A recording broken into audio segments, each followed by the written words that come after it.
Walter Hendrickx never asked to be called a hero. A quiet man of discipline and dignity, he spent his days tending rose bushes, sipping coffee from a chipped army mug, and walking the same peaceful mile with his loyal golden retriever, Ranger. To his small Indiana neighborhood, he was simply Walt, the man who waved to school buses and returned your trash bin without being asked. But beneath the flannel shirt and the kind eyes was a decorated master sergeant who had once dragged wounded soldiers out of gunfire without hesitation. One morning that stillness shattered. Mistaken identity, a shaking officer, a misplaced trigger, and in an instant, Walt lay cuffed on his own porch, Tased, SWAT humiliated, his service dog nearly killed, because someone misread a mailbox. What happened next, though, wasn't just about outrage. It was about memory, about brotherhood, about a general who owed his life to a man now broken on the ground, and who would stop at nothing to make it right. This isn't just a story about a terrible mistake. It's a story about what a nation does afterward, about how a quiet hero, a faithful dog, and a community found something even stronger than justice: respect. Drop the weapon. Get on the ground, Uten. The command split the morning like thunder. Walt froze mid-step, framed in the doorway of his own home. There was no weapon, just a leash in his hand, and at the other end, Ranger, his loyal golden retriever, steady but alert. The soft clink of the leash's metal clasp was drowned out by the chaos unfolding around them. A red laser dot flickered across Walt's chest, small but menacing. It didn't care that he was unarmed. It didn't care about the years he had served or the calm dignity in his voice. And neither did the trembling hand behind the weapon. The crackle of a taser snapped next. Walt's legs gave out.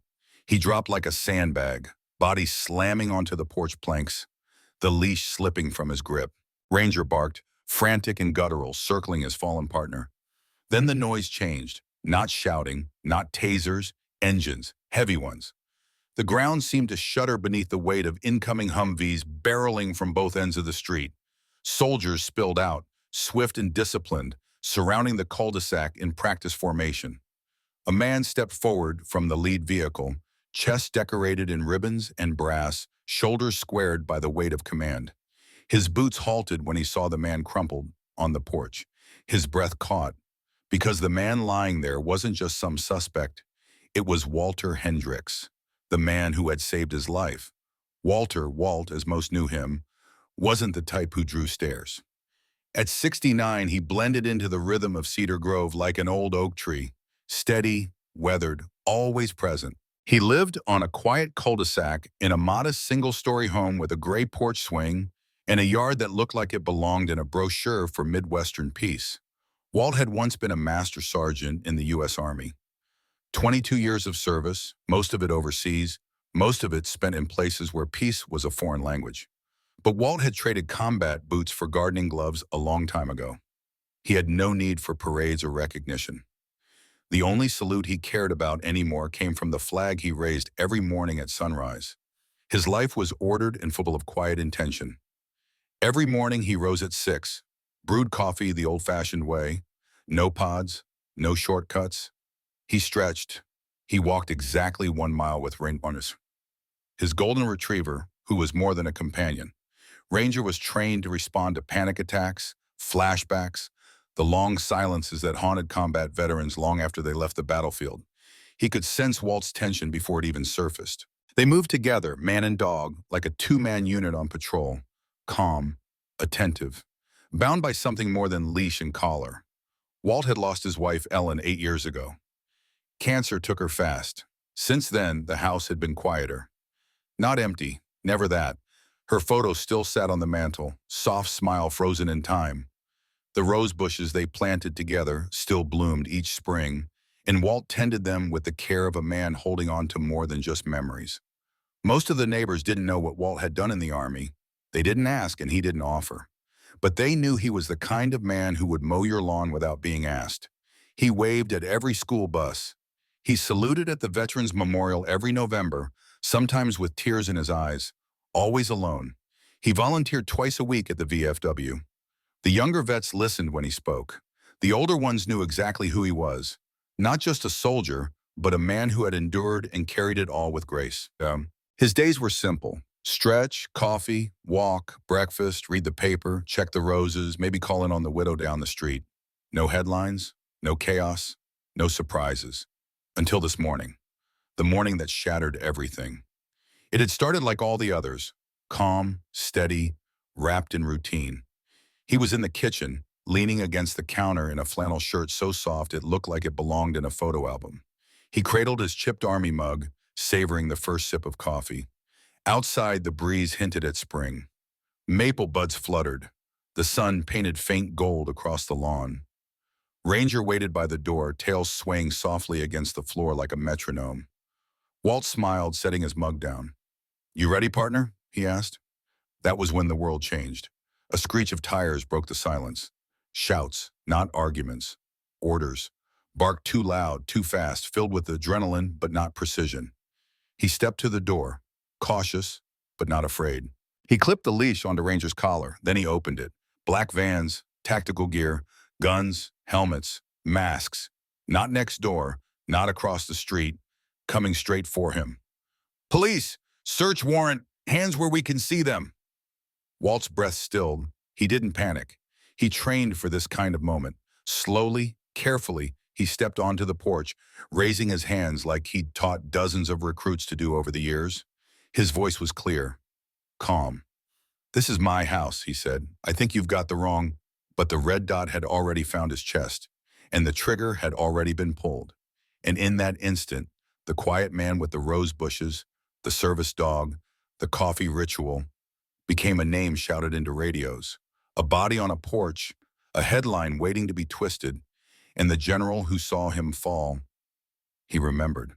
He remembered the jungle, the fire, and the moment Walt Hendrickx pulled him out alive. Now it was his turn to return the debt. Because this wasn't just a mistake. This was a reckoning. And Walter Hendrickx wasn't just a quiet old man. He was a hero, and someone had just kicked in the wrong door. Walt barely had time to register what was happening before everything spun out of control. "He's got a dog. Watch the dog," a second voice snapped, cutting off the first. Walt turned slightly, just enough to feel the leash tug taut in his hand. Ranger, his golden retriever and service dog, let out a low, wary growl. Not aggressive, just on edge. Protective. But in that moment, it was all it took. Taser, taser, taser. Walt didn't even have time to protest. No words, no explanation. Just the brutal zip of wires fired from the weapon, hitting him square in the chest. The shock ripped through his body like a lightning strike. His legs gave out. The mug of steaming coffee slipped from his fingers. He collapsed, hitting the porch hard. The sound of his body hitting the wood echoed with a dull, sickening thud. Ranger went wild, barking with panic now, circling Walt's crumpled body. No longer just cautious, he was in full guard mode. He placed himself between Walt and the men approaching, teeth bared, voice loud and sharp. His eyes locked on the officers. They kept moving. Walt was paralyzed, every muscle seized. His chest felt like it was caving in. He couldn't lift his arms. He couldn't speak. The porch beneath him felt cold and far away, and everything around him blurred. Shouts, boots on wood, electric whine in the air. This wasn't a battlefield. This wasn't some foreign village or chaotic alley. This was his front yard, his home. And then, somewhere in the scuffle, the leash slipped from Walt's fingers. Ranger didn't run. He stood his ground, unwavering. And just like that, with one wrong address, one badly read number, the quiet world Walt Hendrickx had worked so hard to rebuild shattered like brittle glass beneath a hammer. What came next was chaos. The porch exploded into noise and movement as the SWAT team surged past Walt's body. Still twitching from the taser, he lay helpless, his arms now zip-tied behind him, cheek mashed against the warm concrete of the steps. His ears rang with confusion. His vision swam. Inside, boots thundered across his freshly cleaned floors. "Clear left. Kitchen's clean. Back room secure. Basement check in progress." Drawers flung open. Photographs were knocked from the walls. Books scattered. The scent of warm coffee was erased by sweat, adrenaline, and dust kicked up by heavy boots. His home, his peaceful, meticulously kept home, was now overrun. Soldiers shouting military-style commands, Rifles, helmets, flak vests. It hadn't seen violence since his days in uniform, and now the air was thick with it. Outside, Ranger barked, frantic. His panic matched Walt's own. He wouldn't leave Walt's side, wouldn't stop barking, wouldn't let anyone near. When one officer edged too close, Ranger bared his teeth. "Dog's out of control," someone shouted. "If it charges, put it down." Walt heard that, heard the shift of movement, heard the unmistakable click of a safety being switched off. No, not Ranger. Please, God, not him. And then, cutting through the threat like a calm through a storm, came another voice. Older, firm, controlled. "Hold your fire. That's a vest. He's marked. That's a service dog." Officer Brian Ellis, a veteran himself, one of the older members of the SWAT unit, he stepped forward slowly, crouching low with one gloved hand extended, voice low and kind. "Easy, buddy. I see you. You're doing good. You're doing real good." Ranger didn't bite. He hesitated, ears pinned back, trembling. Then he let out a long, low whine and sat protectively beside Walt. Ellis gently clipped a spare leash to the vest on Ranger's side and guided him just a few feet away, far enough to calm him, close enough to keep the bond unbroken. Out by the curb, Captain Reese stood frozen, a crumpled warrant printout clutched in his hand. He'd been running point from the street, relying on coordinates and information sent from HQ. The address on the warrant, 118 Poplar Lane. Suspect flagged as armed and dangerous. Linked to narcotics. Ree glanced again at the house in front of him. 116 Poplar Lane. The numbers were right there, faded, yes, but unmistakable on the mailbox and painted on the curb. He looked back at the porch, at the man lying cuffed and groaning, older, flannel shirt, face pale, his coffee spilled across the steps, his dog nearly executed. Ree's face drained of color. "Oh my God," he'd breathed. "We hit the wrong house." He didn't hesitate, marched straight for the porch. The radios crackled. Ranger barked again in the distance. The weight of realization hit like a truck. As he reached Walt, who was slowly finding his breath again, Ree crouched. His voice was quiet but solemn. "Sir, I need you to know, we made a mistake." Walt looked at him through pain-hazed eyes. His face was still tight with confusion. "What? What house? What house did you think this was?" Ree looked down at the warrant in his hand. He swallowed hard. 1 and 18. You're 1 and 16. Walt let out a sharp, bitter breath that cut like a knife. "You kicked in the door of a retired master sergeant because you couldn't read a damn mailbox." Ree didn't speak. He stood there, ashamed, still, as the weight of it all settled over the block like smoke from a battlefield. Inside, the chaos halted, and for a long, bitter moment, no one moved.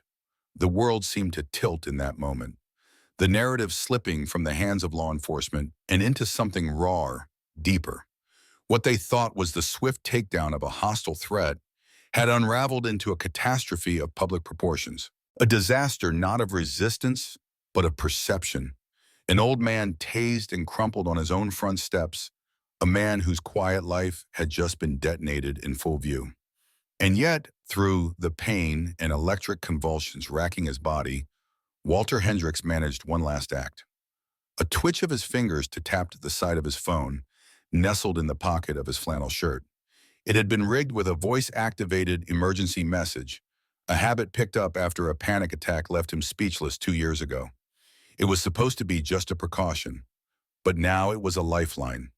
The audio wasn't perfect, distorted, choked with static and panic, but it was enough.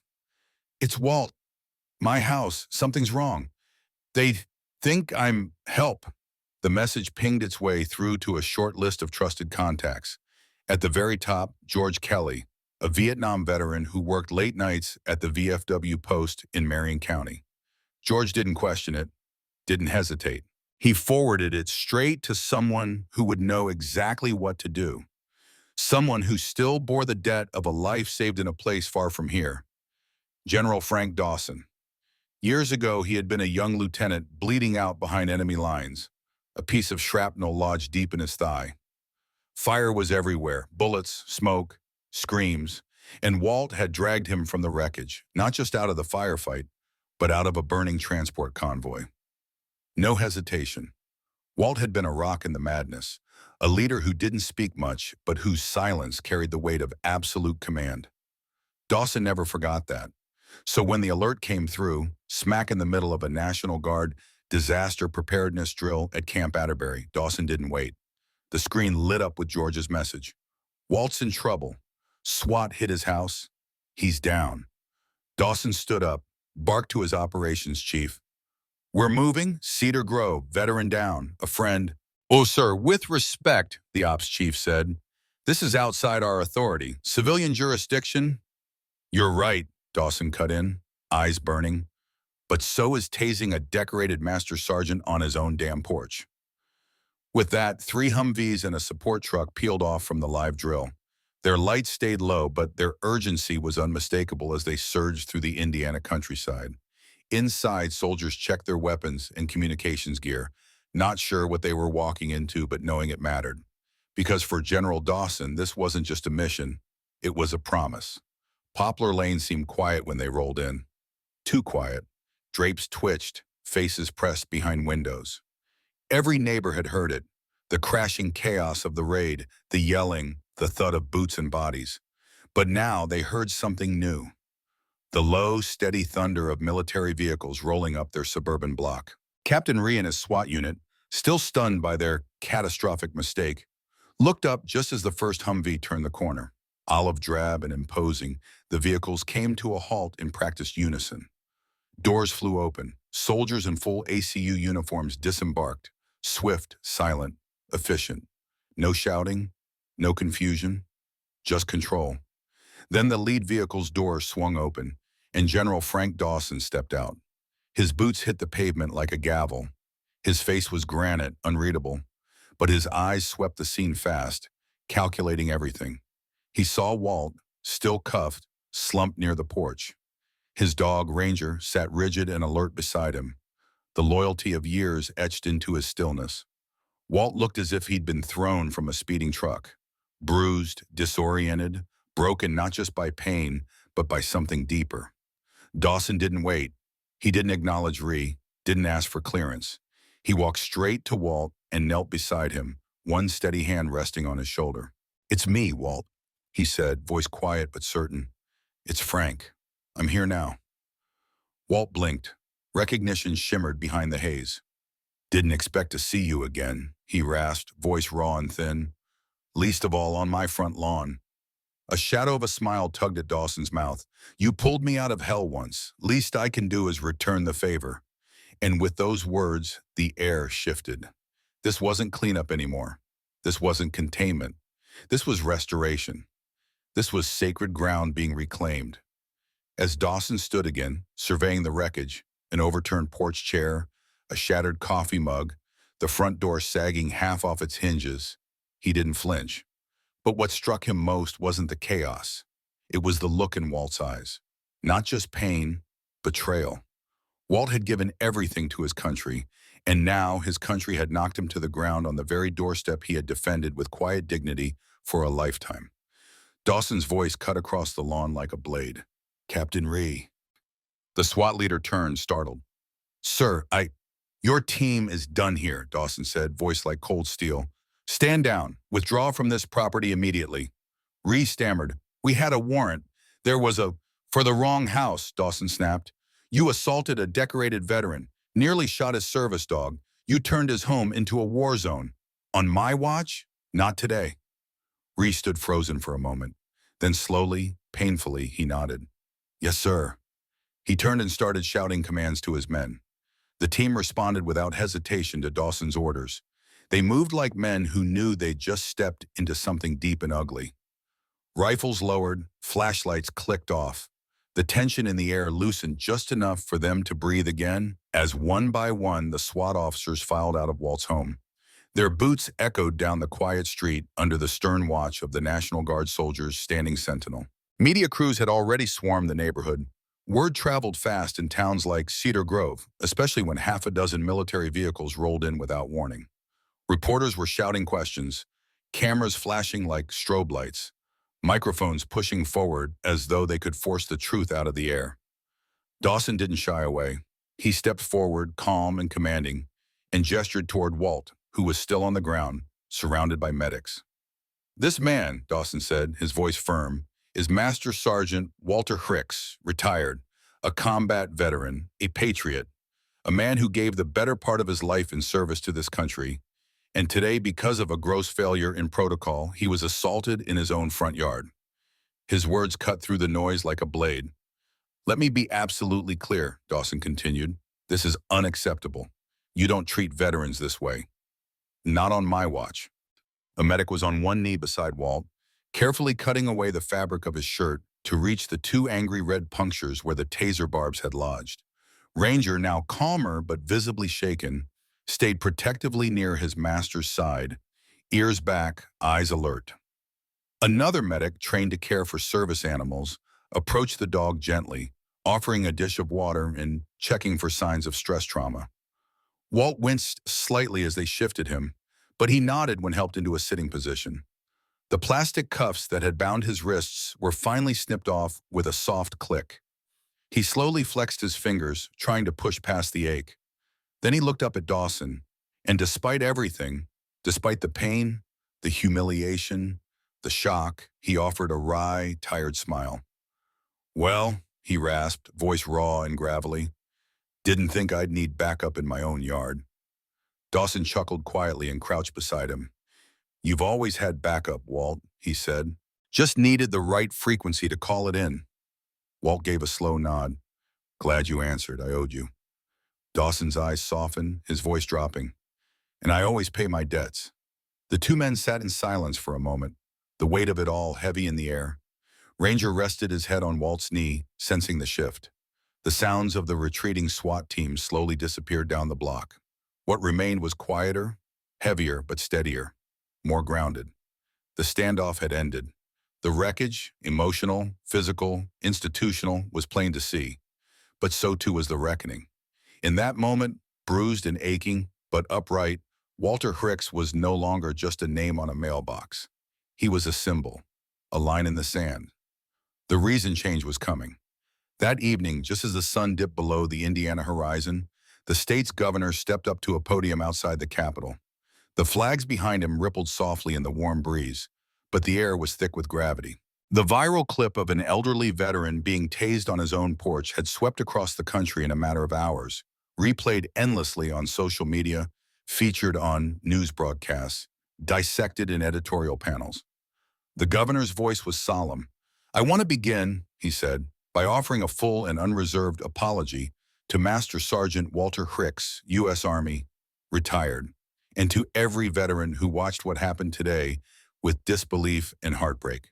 What occurred on Poplar Lane was not just a mistake, it was a disgrace."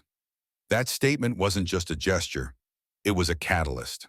Within hours, an internal investigation was launched. SWAT Captain Ree was placed on administrative leave pending review. The officer who had pulled the trigger on the taser just 6 months into the job was immediately suspended. The intelligence division, the team responsible for verifying warrant addresses, was ordered to undergo a comprehensive audit of its practices and protocols. And for once, public opinion didn't fracture down familiar lines. It unified. Support for Walt came from every corner of the country. Strangers sent letters, some long, some no more than a sentence. Veterans from California to Maine mailed in challenge coins, unit patches, and handwritten notes, thanking Walt for his service and expressing outrage at what had been done to him. One envelope arrived with a simple message from a retired Marine gunnery sergeant. "You stood tall so we could walk free. We won't forget what they did to you." The headlines came next, and they didn't pull punches. Decorated veteran tased in his own yard. Military steps in. Golden Retriever guards. Veteran after botched raid. From combat hero to SWAT victim, America reacts. Meanwhile, Walt's home, the one the SWAT team had stormed, ransacked, and left battered, began to heal. Not through city contractors or insurance adjusters, but through quiet hands and shared respect. The next morning, a group of National Guard engineers arrived, not in formation, but in jeans, work boots, and tool belts. No speeches, no fanfare, just silent nods and a respectful salute to Walt before they got to work. They fixed the front door that had been kicked in, repainted the dented frame, replaced the shattered glass in the living room window. One of them, spotting a leaky kitchen faucet, grabbed a wrench and handled it without being asked. "Figured you had enough on your plate," the soldier muttered, with a half-smile when Walt noticed. It wasn't charity, it wasn't pity, it was respect, the kind that flows silently between those who've served, the kind that doesn't need words. Walt never asked for money, but the city, under fire, scrambling to contain a PR disaster, and facing a lawsuit it was unlikely to win, offered a significant settlement. Walt accepted, but not for himself. He redirected most of the funds toward the causes that had always mattered most to him. Half went to the local Veterans Services Center in Marion County, which used the donation to expand, continued in next part. Half of the settlement funds went directly into expanding mental health outreach services and creating a new emergency legal aid fund designed specifically for aging veterans facing unjust treatment. The other half was donated to a national program that trains service dogs for veterans. "If it weren't for Ranger," Walt told a small group of reporters gathered outside his home, "I might not still be here." His voice was steady, his eyes serious. Every veteran who needs a dog like him deserves to have one. Ranger, ever alert by Walt's side, was officially recognized with a commendation ribbon from the National Guard. A photo of the two of them, Walt seated quietly on his now repaired porch, Ranger sitting tall beside him, was featured on several national magazine covers that month. The image struck a chord far beyond the local community. Through it all, Walt Hendrickx remained the same man he'd always been, humble, quiet, deeply grounded. He wasn't interested in revenge. He pursued accountability. He didn't chase publicity. He fought for safety, for the men and women who had already sacrificed for this country. And gradually, with time and care, redemption found its way back to 116 Poplar Lane.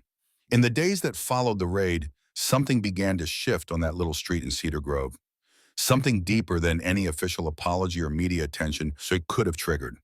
The neighborhood, once marked by trimmed hedges and privacy fences, transformed into something else, something softer, more connected, a place of quiet unity. It began with a gentle knock at Walt's door.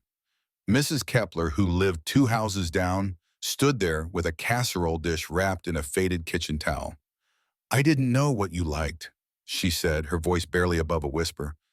"But it's chicken and rice. It's warm." She didn't linger. Just left the dish, gave Walt's arm a small, comforting squeeze, and turned back down the steps. That afternoon, the Anderson family arrived with a homemade apple pie. By dusk, someone had dropped off lasagna. Then came warm cornbread. And then a stack of handwritten cards from the community church on Briar Road, each one filled with simple messages of thanks, faith, and hope. By the third day, Walt's dining table was a mosaic of gratitude, lined with casseroles, baked goods, and piles of thank you notes. A child's hand-drawn poster was taped to the front window. "Welcome home, Mr. Hendrickx." The spelling was off, but the sentiment was clear. And it wasn't just food that came through the door, it was presence. Every evening around sunset, a small group of neighbors began gathering at the edge of Walt's front yard. Some brought folding chairs, others stood in silence. A few held candles. They didn't chant, they didn't protest. They stood vigil, not just for Walt, but for something larger. A quiet acknowledgement that what had happened was more than a clerical mistake. It was a fracture in trust, and healing had to start here. Then came the children. A group of neighborhood kids, none older than 12, had watched the whole ordeal unfold from their porches. They'd seen the armored vehicles, the flashing lights, the man and his who had suddenly become part of every dinner conversation. And under the guidance of a local scout leader, they decided to do something about it. Armed with shovels and seed packets, they gathered on Walt's front lawn one sunny spring morning. They worked quietly, respectfully, kneeling in the earth. They planted rows of yellow tulips, bright marigolds, and patches of soft purple pansies. Ranger lay on the porch steps watching, his ears perked, tail wagging lightly. A little girl, maybe 8, her blonde hair tied into 2 pink ribbons, approached Ranger with a small bouquet clutched in both hands. "For being brave," she said softly, and set the flowers at his feet. Not long after, the National Guard returned. But this time it wasn't with battering rams or barking commands. It was with honor. In a simple, informal ceremony held right there in the front yard, General Frank Dawson stepped forward. He presented Ranger with a custom medal and ribbon, awarded for loyalty in the line of fear. Ranger sat tall, chest out, vest freshly brushed, as the medal was fastened to his collar. The crowd clapped softly. A few people wiped away tears. Walt stood beside Ranger, his posture straight, hands folded. He didn't speak. He didn't need to. The neighborhood had said enough, not with noise, but with kindness, not through legislation or court rulings, but through presence and care. What they gave back to Walt wasn't something any government could sign into law. It wasn't a check. It wasn't a headline. They gave him home.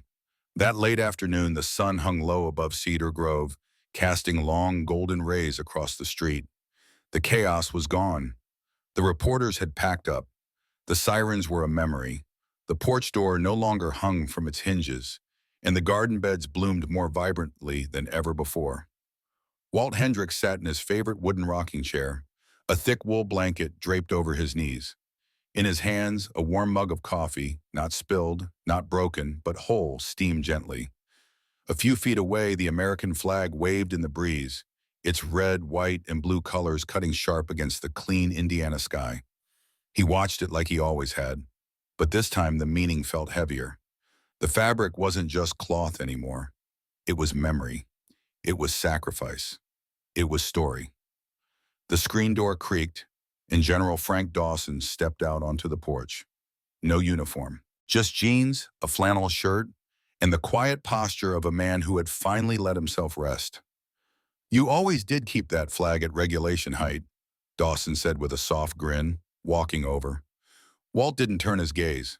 "It's not about regulation," he murmured. "It's about respect."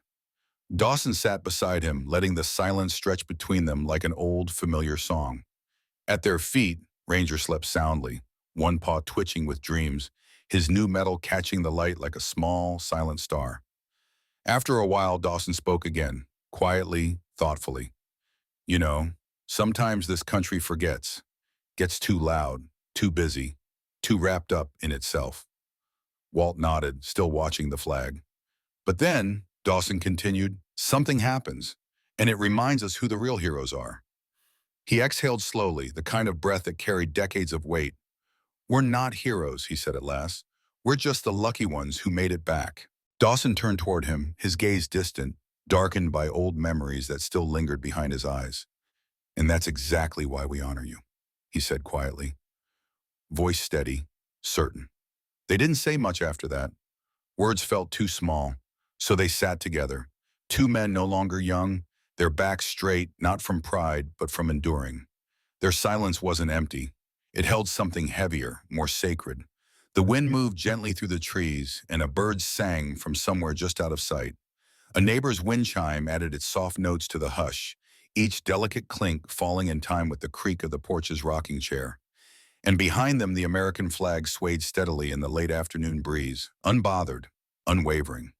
Its fabric, frayed slightly at the edges, told a story of endurance too, stitched not only with thread, but with sacrifice, pain, hope, and a deep, quiet love of country.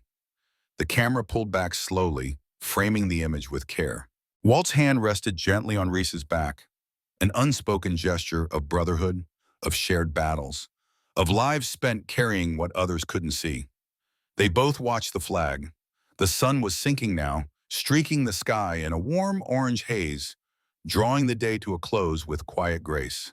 And in that dimming light, peace didn't come loudly. It didn't arrive with speeches or headlines. It came softly because something precious had been returned. Dignity. Not demanded, not screamed for, simply restored. This wasn't just a story about one cruel moment, about one man being pushed down on his own front porch. It wasn't only about shame or rage or viral outrage. No, this was about what comes after, what we choose to do when faced with wrong, whether we turn away or whether we rise. Walter Hendrickx had been knocked down, but what happened next reminded us of something far more important, that honor, community, and quiet decency still live here.